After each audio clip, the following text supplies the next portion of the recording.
Hey everyone, welcome back to the 443 Security Simplified. I'm your host, Mark LaLiberty, and joining me today is... Corey, Ice ASMR, not grinder. Hopefully our producer will remove all the times I drank my iced coffee, so you probably have no clue why I said that. I hope they crank it up. Here's some ASMR for you. I don't know if I have a directional microphone, so it's probably really sucky ASMR. Okay.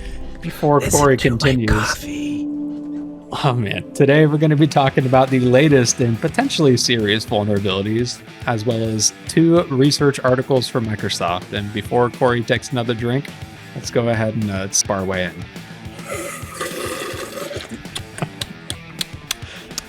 By the way, have I told you never eat or drink on a podcast, Mark?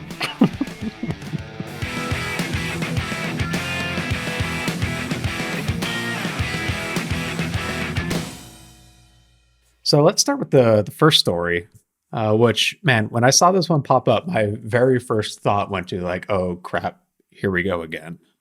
Did I see a Twitter post? I know you're going to say the official name, but did I see a Twitter post from you where you guessed a name? It might be I did. Four-shell. I did unfortunately guess incorrectly on that one. But as Corey's alluding at, there is yet another vulnerability that popped up that exploits an issue in string interpolation, which we'll get into in a little bit again, as a reminder from the last time we chatted about this. And this time, yet again, in another Java-related library. So this actually started back in September. Apache posted a update to one of their libraries and published CVE 2022-42889 with very little fanfare at the time. It was an issue, though, in the, Apache Commons Text Library, which is used by Java for handling strings. Specifically, this library, it's got a bunch of different utilities you can use for managing or manipulating strings in a program that uses it. So things like calculating differences between 2 strings. Is cat the same as dog? Translating strings, and a whole bunch of other operations. So anyways, a few weeks after Apache published this update, a researcher published his analysis, Alvaro Munez from GitHub Security Lab, pointing out a lot of the similarities between it and that big infamous Log4Shell vulnerability from, was that actually December of last year, or was that this year? I'm trying to get my... I feel like that was end of 2021, even though we talked about it in the Q1 report. Man, time sure flies. So if you remember the original Log4Shell vulnerability that just basically blew up the entirety of software development around the world for like an entire week, and it's still having ramifications as a top exploited vulnerability around the world. That was an issue in how Java's logging library, Log4j, handled string interpolation. So interpolation is the big fancy development word for you've got like a keyword within a string of text, and the program will, based off that keyword, go do something, typically look it up and replace it with some other value. So Log4j's big issue was you could set keywords for JNDI, so Java's naming directory interface, and then go load external libraries into Java and execute them. Its other major issue is it was used in a logging library, and logging libraries very commonly accept strings and information that is ultimately provided by some untrusted source. Like if you make a web request to a website, that website's most likely going to log the request path. It's going to log all the headers that you use. And all of those are potential avenues for exploiting that vulnerability in Log4j, which is why Log4Shell was such a big issue. So this new vulnerability is in the Apache Commons Text Library. Very similar in exploitation, except it kind of goes after very specific keywords within this library. So in fact, there's 3 default lookups that could enable arbitrary code execution on it. One called script, one called DNS, and one called URL. So remember, Log4j, the issue was using like JNDI or LDAP. There's actually a whole bunch of default handlers that these interpolation tools can use. And based off the handler, it'll go look up a specific class and do some sort of action on it. So long story short, if you've written a program that uses this library and you are for some reason A, using one of these three very specific protocols effectively, or interpolation strings. And the value, or at least keyword for that, is provided by an untrusted user. That untrusted user could potentially execute code on your server. So same end result and pretty dang close severity as Log4Shell, but significantly lower attack surface. And by that, I mean, it sounds like a lot of people do use this Apache Commons text library, but my understanding is it's those URIs you're talking about that are vulnerable. They all depend on you not just using this package, which I think thousands of different products do, but to use string substitutor interpolation. Like if you're using this package but don't have any place where you're using string substitutor interpolation. Say that 50 times fast. Exactly. I need to enunciate. It may not affect you. So it's like you say, big severity, but that even though Commons text might be a common package, although not quite as widespread as Log4j, if you've implemented a certain way, you should still patch, but you may not be affected, right? Yeah. So it's not even that; it's using that and also using one of those three very specific URIs, either script, DNS, or URL. So, like, long story short, it's a big issue if you are in that bucket for your application. But my initial thought when I saw this was, oh crap. Like Apache period is used everywhere. It's a very popular web server. Apache utilities are exceptionally common as well too. Here in this case used by Java. So my worst case scenario thought was this is going to be another really crappy week. But the reality is, like, it's not as big of a deal. Big deal if you're using it, but it's not going to be this big wide ranging exploited everywhere used by all the different threat actors and impacting a ton of different organizations issue like Log4Shell was. So bit of a deep breath there, thankfully. Yay.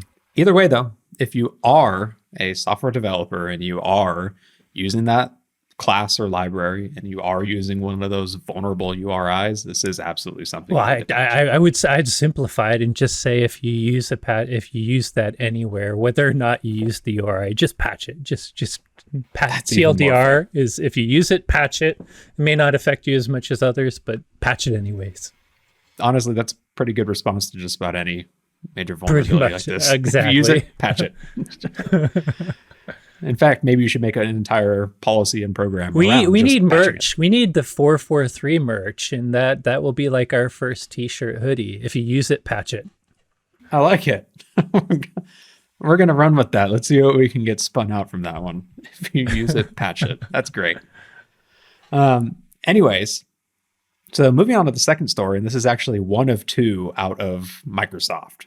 They actually published a couple of somewhat related but really interesting articles recently on the topic of ransomware, because I'm sure none of us are sick about talking about ransomware these days. But the reality is there was actually a couple of pretty interesting What's ransomware again? Oh, I'm not even going to dignify that with a response. So starting with the first article, last week, Microsoft's threat intel team published their analysis on what they think is actually a potentially new, but at least currently not linked to any other known ransomware threat actor that was targeting Ukraine and Poland. So just pausing there for a second, we can probably guess where this threat actor originates from. But let's go into the research. Antarctica, right? Actually, yes. I mean, there are Russians on Antarctica currently in the research base. So who knows? Wherever it is, I'm sure there's shirtless men on horses. Yeah, sure. Okay. So first off, the ransomware variant, they're calling it Prestige because the ransom note calls itself Prestige Ransomware. So it is misspelled in the note. It's RANUSOMEWARE, so Ransomware. I thought it was a whole new class of threats we were going to talk about. Ransomware. I can't even pronounce. Ransomware. That's what it is. Every time we talk about how phishing, has nothing to do with phishing. It's the ransom note. But every time we talk about threat actor stuff where their grammar's getting better, I remember ransomware screens like this. Yep, exactly. So this particular threat was deployed, at least at this time, exclusively on October 11th, with attacks occurring within an hour of each other across all of the targeted victims in Ukraine and Poland. And Microsoft noted a couple of interesting features that made this like kind of set it apart from other ransomware campaigns that they saw. So first off, it was an enterprise-wide deployment of ransomware, which is actually not common in Ukraine, I guess. I guess in Ukraine, typically it's one system gets it, some sort of wiper, and then potentially another, but it's not like a hit the whole organization at once. Now, there's been a few exceptions to that. Like I think NotPetya, thanks to its virality from the Eternal Blue vulnerabilities, probably now enabled it to hit a whole organization. But this is one where they clearly like staged the attack across whole organizations and nailed them all within like an hour. They also noted the activity was not connected to any of the 94 currently active ransomware groups that Microsoft tracks. The Prestige ransomware had not been observed prior to the deployment anywhere, so brand new on the 11th. And they did note that the activity shares victimology with recent Russian state-aligned activity. So again, Ukraine and Poland, two countries that have, well, one that is actively at war with Russia and another that has somewhat ticked them off recently in response to that war. So in all deployments, the threat actors already had domain admin credentials. So somewhere along the attack chain, they were able to gain domain admin access, and they used that as part of the attack. There were a few distinct methods. So actually, this was an interesting one. So Microsoft noted that typically a ransomware threat actor, so let's say like REvil or whoever, they've got like one main method that they use to deploy ransomware everywhere they go. And they only change that up if they run into some issues with like a security control or tools or some sort of thing blocking that main method. Otherwise, like let's say they push it out with group policy as their main method, they'll use that everywhere. In this scenario, though, they actually used 3 distinct methods for deploying this ransomware across organizations. But it was interesting because it's still like it's all linked. It all happened within an hour of each other. So it does seem to be the same family, but they're still using different techniques for no discernible reason across individual organizations. One of those techniques, they copied the ransomware to the admin share on remote systems within the organization and then used IM packet. So we'll talk about that in our next story, but IM packet's basically this suite of Python scripts for just interacting with low-level networking protocols. So you could think of it being able to interact with SMB or RPC or network shares, things like that across the organization. So they used upload the ransom to the admin share of remote systems, then use IM packet to remotely create a Windows scheduled task on those systems to execute the payload. That's method number 1. Method number 2 also copied to admin shares on remote systems and also used IM packet. But in this case, they actually remotely invoked an encoded PowerShell command to execute the payload on those systems. So similar, but a little bit different. The third one, though, they just copied it to the domain controller and then deployed it using a group policy object. So two somewhat similar, one very different way to deploy this, but again, all at the same time on these organizations, which was kind of interesting. When it comes to the actual malware itself, it's pretty run-of-the-mill ransomware, so it needs admin credentials to run, tries to stop the SQL server on a Windows system if that's going to make sure they can encrypt that too, dumps the ransom note in the C user's public directory as well as the root for every single drive. One kind of interesting thing was, so it actually registers, when it encrypts a file, it appends the .enc file extension to it. So let's say it's like mydata.txt. The encrypted one becomes mydata.text.enc for encrypted. But then they go register a custom file handler for that .enc extension. So if you go to click it, it'll automatically open the ransom note, which was kind of interesting. And then, the last step to make it more difficult to recover, it deletes the backup catalog on Windows and deletes all volume shadow copies too. So interesting that this seems to be a potentially new family spinning up. There's clear relations to some geopolitical issues going on that could potentially point you to where these, if they don't reside there, at least who they're aligned with. I don't know. It's not every day that we get what is potentially a brand new ransomware family popping up. Like it tends to be someone got shut down, quote unquote, from the FBI, and then they spin back up 4 months later. So that was interesting to share that one. Microsoft had some tips, like some technical ones, blocking process creation through psexec and what WMI commands to stop lateral movement. We'll dive into a bit those more in the next story. So you can enable tamper protection if you're using Microsoft Defender, basically some hardening to make it more difficult to disable or remove Microsoft Defender. And then again, the recommendation that us, Microsoft, everyone provides for every single attack involving credentials: enable multi-factor authentication to protect against compromised accounts. Pretty much bread and butter. So anyways, third story though. This one was really interesting from a research perspective. So just last, I guess, Tuesday, as you're listening to this, Microsoft published a blog post titled "Defenders Beware, a case for post-ransomware investigations." And it was actually a very highly detailed post on the tools, tactics, and procedures of a specific ransomware threat actor, including some post-delivery activity. So jumping the gun a bit, like this was a long dwell time attack. The adversaries were on the network for at least 5 months prior to deploying the ransomware. But then after deploying the ransomware, they came back 4 days later to regain their access into the systems. And I think that's right when Microsoft caught them. And the threat actors used largely a mix of living off the land attacks, which we've discussed a lot, using built-in tools to Windows, as well as Cobalt Strike, the really popular quote-unquote penetration testing tool that is widely used by threat actors now. But so through their article, first off, I'm going to make sure this is linked in the show notes because it's very thorough and very interesting. But a few of the key highlights: the persistence mechanism that this ransomware used was interesting. So they mainly used services and scheduled tasks that were created on domain controllers with the system role, so giving them elevated privileges to continue executing.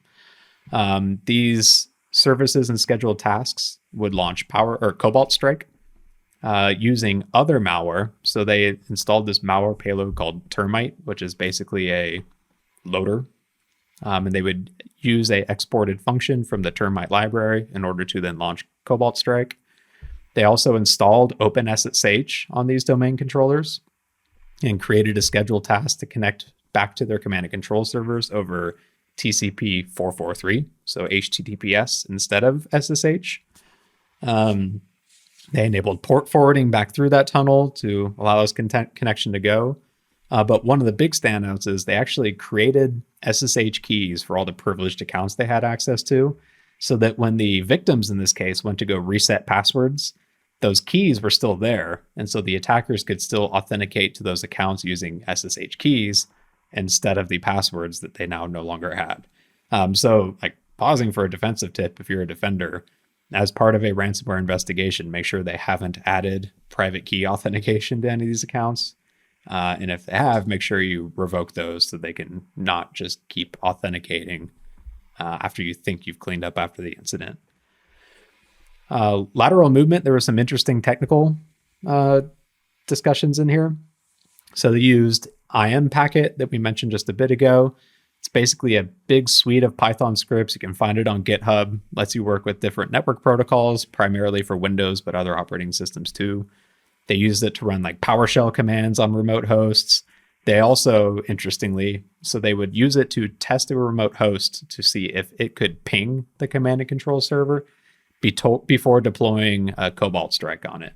So before going through the efforts of being kind of noisy and installing malware on it, they just quickly hop in there, make that system try and ping their command and control server. If they couldn't reach it, they'd assume they just skip it, which is, I thought, an interesting way to fly under the radar a little bit. I don't know. How many people do you think, Corey, actually monitor every ping sent by all their computers? Would you see something like your domain controller sending a ping, and would that trigger a big enough red flag? I mean, I doubt certainly wouldn't in our environment. Yeah, that even said, with the SIM, not many people are monitoring ping. That said, if it was like WMI making a system run ping from a remote command request, potentially, yeah.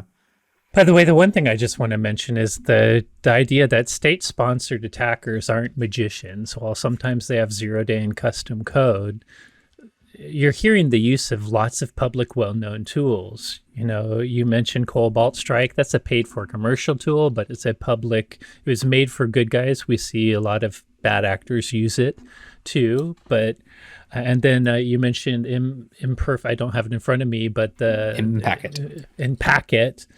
Available on GitHub. Anyone can get it. So it's just a reminder that these bad guys often use well-known software, and some of this software, like in Packets on GitHub, because it was probably released by a good guy, gray hat-ish researcher. The point is to give you tools so that you can test and prevent this thing from working. So the fact that it's public is good for a defender if you go out there and look at how these tools work and make sure to have defenses for it. On the flip side, state-sponsored hackers use it too. The stuff's publicly available. It really lowers the bar to anyone doing even sophisticated hacks like this that are trying their best to stay below the radar. Yeah, 100%. Some of the other techniques, they used PsExec, another popular tool, to share every single drive on the domain controller. So basically open the whole system up to the whole network so that they could host malware on there, and then any other system could connect it and grab it. They used PsExec to execute that ransomware out of the shared directories. They even used RDP access internally to hop across hosts and configure settings like disabling Windows AV through the GUI instead of through like some command, because potentially disabling it through the GUI might not trigger the same rules that like a command or encoded PowerShell would. When it came to credential access, so there's this feature within Windows called wdigest, where you can enable it via a registry entry, and it causes Windows to cache credentials in clear text. First off, like, what's the point of this feature? It's crazy that that's called a feature. Let's leave passwords around in clear text. That sounds like a great idea. Yes. It's commonly used by Mimikatz as a way to potentially steal credentials. Basically, you turn this on through the registry. Next time an administrator logs in, whatever credential they used is cached in clear text instead of whatever encrypted or protected form. This one's at least luckily easy to review. Like, you just look up the registry entry for wdigest /use logon credential, and if it's enabled, that means something fishy is going on. Really easy to set up. You mentioned SIM, a search to look for this being enabled, depending on your endpoint software, if it gives visibility into that. They used ntdsutil to basically create a dump of the Active Directory database. So again, another built-in Windows utility that they can use to steal all the passwords out of Active Directory.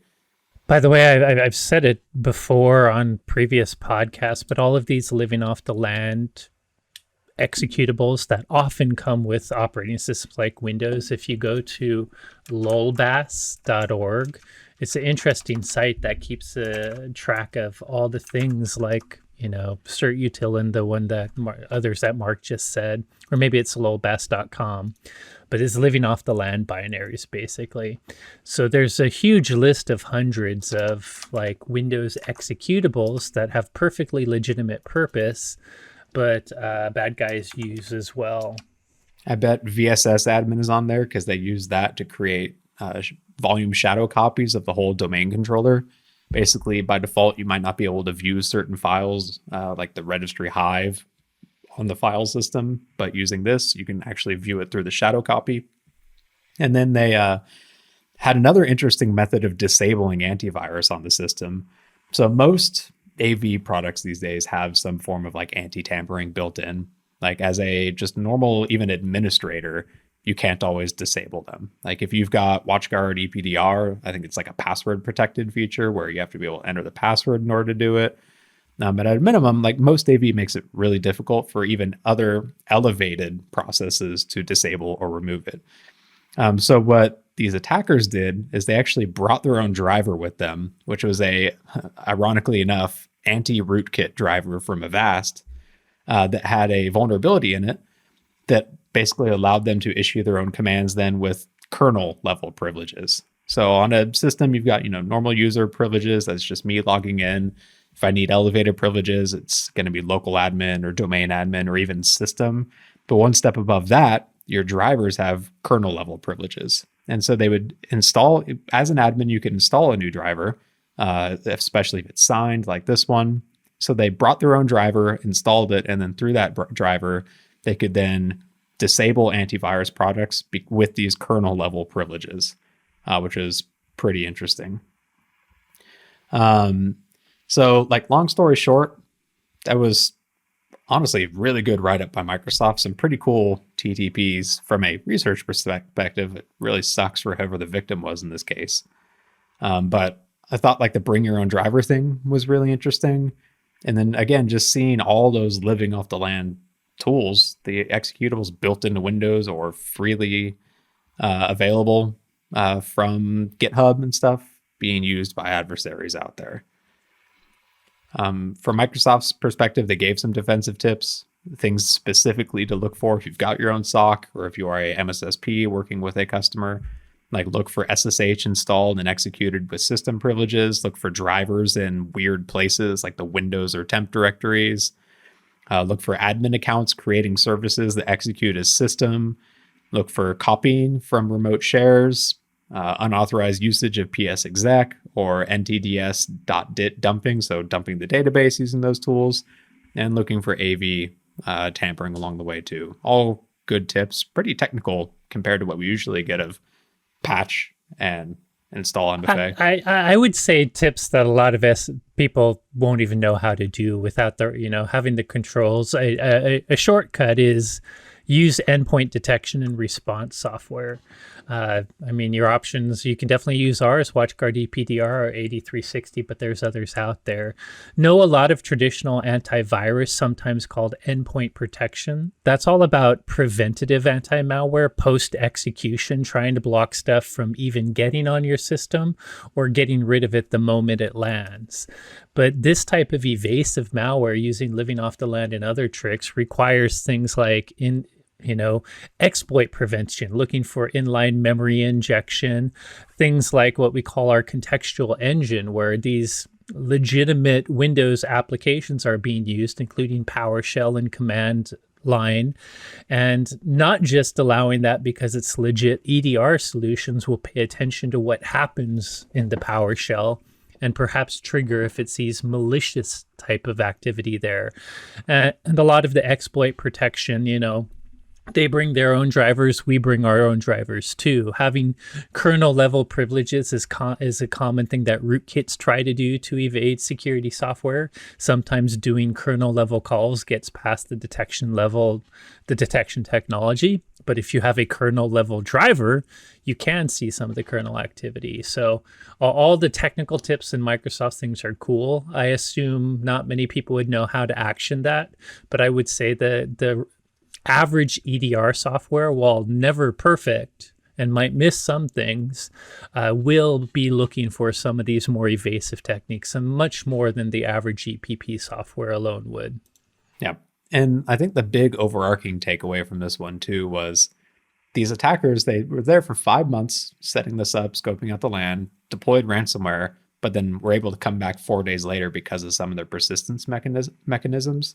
So if you are the victim of a breach, like by the time the ransomware comes up, make sure your BCDR plan includes something like bringing in skilled incident response in order to make sure that not only have you identified like the potential impact, but you've found and closed all of the gaps that allowed them to come in too. That is typically not something that most organizations, at least the ones probably listening to this podcast, have the skills on hand. Like even if you've got a security person, probably don't have someone skilled in forensics analysis in order to find exactly how they got in and look for potentially leftover access, like with SSH keys. So pairing with a incident response organization can help out a lot with that. And maybe some MSPs or MSSPs that an end user works with could offer services that are similar. Certainly 100%. MDR. But anyways, good on Microsoft too. Interesting articles back to back. I do tend to like their threat analysis, their threat intel team's publications. So again, I'll include a link to that second one. Lots of good in the weeds technical analysis in there for the fellow nerds. But man, other than that, I don't know. When do you think this ransomware is going to end, Corey? When people stop paying, that's always going to be my answer. That's fair. Stop Yes. paying and it will end. Stop paying and it will end. And if you use it, patch it. Yep. We got our first 2 shirts for merch. Who gets the proceeds from the merch? Us? Damn well better. We should start cross-posting this on my YouTube channel, which I can monetize, and then they'll never know. Next week, Corey and Mark are fired for embezzling.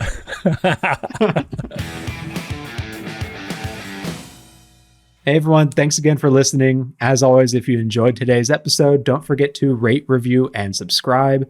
If you have any questions on today's topics or suggestions for future episode topics, you can reach out to us on Twitter. I'm at XORRO_. Corey is at SecAdept, and the both of us are at hashtag the 443 podcast.